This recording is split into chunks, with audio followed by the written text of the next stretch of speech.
15-20 minute में मुंबई से Navi Mumbai, 90 minute में मुंबई से पुणे का सफर। अगले महीने खुल जाएगा 5 दशकों से लटका प्रोजेक्ट। बन गया देश का सबसे लंबा समुद्री पुल, एक साथ चलेंगी 70,000 गाड़ियाँ। 100 किलोमीटर प्रति घंटे की रफ्तार में भी हो जाएगी टोल वसूली।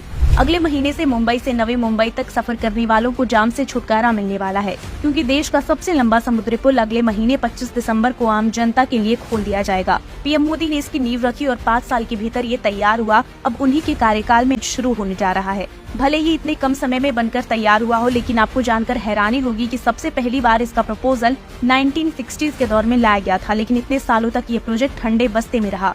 कभी पर्यावरण का हवाला देकर तो कभी समुद्री संबंधित कारणों की वजह से इस प्रोजेक्ट को दरकिनार किया गया। कुछ समय तक तो ये महाराष्ट्र के पॉलिटिकल क्लैश की भी भेंट चढ़ा। मुंबई में दिन ब दिन आबादी बढ़ रही थी और गाड़ियों की संख्या भी।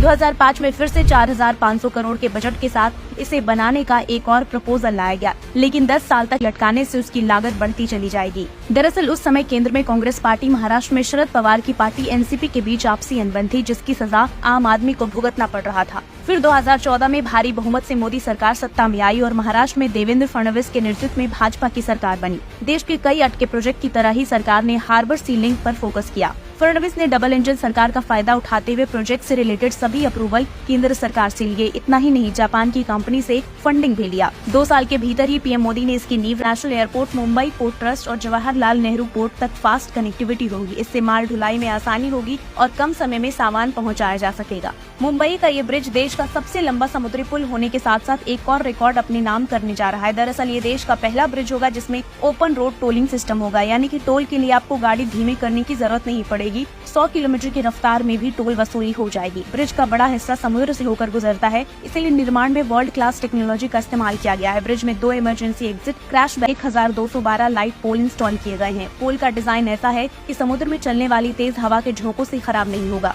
ब्रिज के निर्माण में ऑर्थोट्रॉपिक डेक का इस्तेमाल किया है, जो पहली बार इंडिया में किसी ब्रिज में लगाया गया है। ये अभी लगने वाले गार्डर की तुलना में ज्यादा टिकाऊ होता है, क्योंकि इसमें 96,250 टन स्टील का इस्तेमाल हुआ है। अब इस पर आराम से 100 की स्पीड से प्रतिदिन 70,000 गाड़ियां दौड़ सकेंगी। इतनी बड़ी संख्या में वाहनों को देखते हुए ब्रिज पर 2 फायर फाइटिंग और रेस्क्यू व्हीकल और 2 एम्बुलेंस तैनात किए जाएंगे। ब्रिज बनने से मुंबई और नवी मुंबई के बीच फिर 2 साल तक जगह का मुआयना और निर्माण के लिए वर्ल्ड क्लास टेक्नोलॉजी सहित कई तैयारियां हुई। 2018 में पहली बार ग्राउंड वर्क का काम शुरू हो गया और आखिरकार 53 साल बाद 12 सालों में 4 फील्ड टेंडरिंग प्रक्रिया के बाद मुंबई और नवी मुंबई को जोड़ने के लिए अरब सागर में देश का सबसे लंबा सी ब्रिज बनकर तैयार हो गया है। 6 लेन वाला Mumbai Trans Harbour Link north Mumbai में सेवरी से शुरू होकर नवी मुंबई में चिरले तक बन रहा है। 22 किलोमीटर लंबे ब्रिज का 16.5 किलोमीटर हिस्सा समुद्र से होकर गुजरेगा, बाकी बचा 5.5 किलोमीटर के ऊपर से।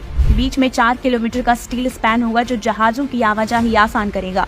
ये पुल करीब 89 फीट चौड़ा और 82 फीट ऊंचा होगा। इसके बनने से सेंट्रल मुंबई में सेवरी से नवी मुंबई में चिरले तक का यात्रा का समय 3 घंटे से घटकर 15 से 20 मिनट रह जाएगा। इससे पुणे गोवा जाने वालों को भी फायदा पहुंचेगा। मौजूदा समय में मुंबई से पुणे 150 किलोमीटर की दूरी तय करने में 3 घंटा लगता है, लेकिन अब यात्री सिर्फ 90 मिनट में पुणे पहुँच सकेंगे। इससे लोनावला, खंडाला और मुंबई के बीच की दूरी भी घटने की उम्मीद है। साथ ही इसके बनने से नवी वैकल्पिक रास्ता मिलेगा। साथ ही 2 शहरों के बीच दूरी घटने से हर साल करीब 1 करोड़ लीटर ईंधन की बचत होगी। मुंबई वालों को ट्रैफिक से छुटकारा मिलेगा, प्रदूषण कम होगा। अब दिसंबर में Mumbai Trans Harbour Link bridge शुरू होने के बाद देश की आर्थिक राजधानी की रफ्तार में नए पंख लगेंगे। एक पहले भी कभी वक्त था जब एक सड़क बनने में सालों साल लग जाते थे, लेकिन आज पता भी नहीं चलता, सीधे उद्घाटन की खबर सामने आती है। ब्यूरो रिपोर्ट, एक भारत न्यूज।